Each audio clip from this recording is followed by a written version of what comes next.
Assalamualaikum warahmatullahi wabarakatuh. Hai teman-teman, nama saya Yuni Herianti, peserta Latsat CPNS Kabupaten Garut, gelombang 10 angkatan 56 kelompok 3, Pusdikmen Polri 2021.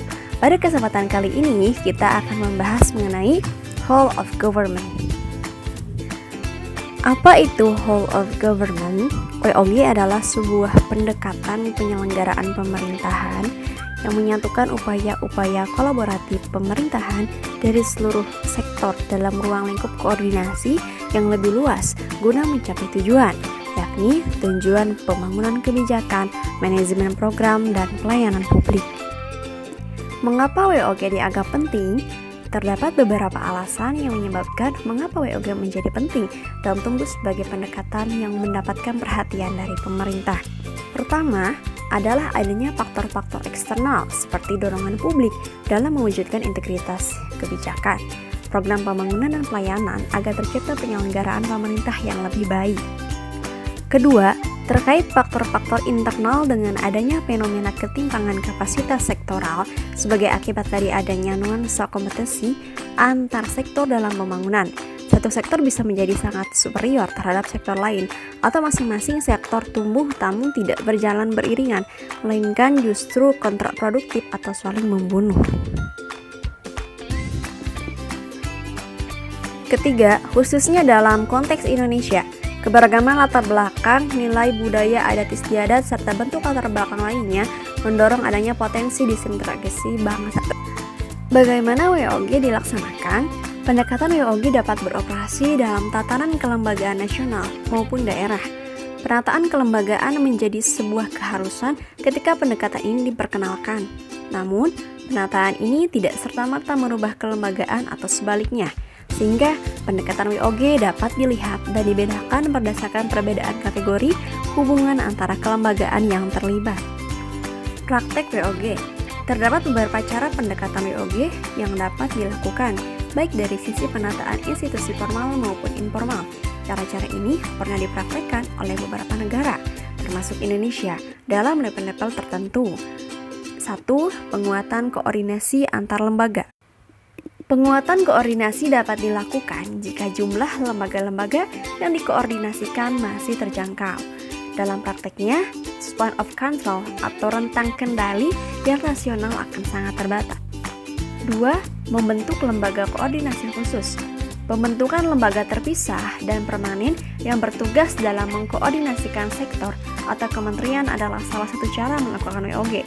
Lembaga koordinasi ini biasanya diberikan status kelembagaan setingkat lebih tinggi atau setidaknya setara dengan kelembagaan yang dikoordinasikannya. 3. Membentuk gugus tugas. Gugus tugas merupakan bentuk pelembagaan koordinasi yang dilakukan di luar struktur formal, yang setidaknya tidak permanen.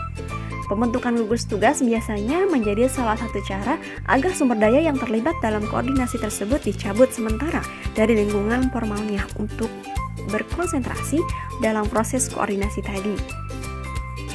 4. Koalisi sosial. Koalisi sosial ini merupakan bentuk informal dari penyatuan koordinasi antara sektor atau lembaga, tanpa perlu membentuk pelembagaan khusus dalam koordinasi ini. Selanjutnya yaitu tantangan dalam praktek WOG. Ada 3, yang pertama adalah kapasitas sumber daya manusia dan institusi, kemudian yang kedua adalah nilai dan budaya organisasi, dan yang ketiga adalah kepemimpinan. Implementasi WOG dalam pelayanan publik. Implementasi WOG dalam pelayanan publik dilakukan dengan menyatukan seluruh sektor yang terkait dengan pelayanan publik. Jenis pelayanan publik ada 4. Yang pertama, pelayanan yang bersifat administratif, yakni pelayanan publik yang menghasilkan berbagai produk dokumen resmi yang dibutuhkan warga masyarakat. Dokumen yang dihasilkan bisa meliputi KTP, status kewarganegaraan, status usaha, surat kepemilikan, atau penguasaan atas barang. 2. Pelayanan jasa. Pelayanan jasa menghasilkan berbagai bentuk jasa yang dibutuhkan warga masyarakat seperti pendidikan, kesehatan, ketenagakerjaan, perhubungan, dan lainnya. 3. Pelayanan barang. Pelayanan yang menghasilkan jenis barang yang dibutuhkan warga masyarakat seperti misalnya jalan, perumahan, jaringan telepon, listrik, air bersih, dan seterusnya. 4. Pelayanan regulatif. Pelayanan melalui penegakan hukuman dan peraturan perundang-undangan maupun kebijakan publik yang mengatur sendi-sendi kehidupan masyarakat.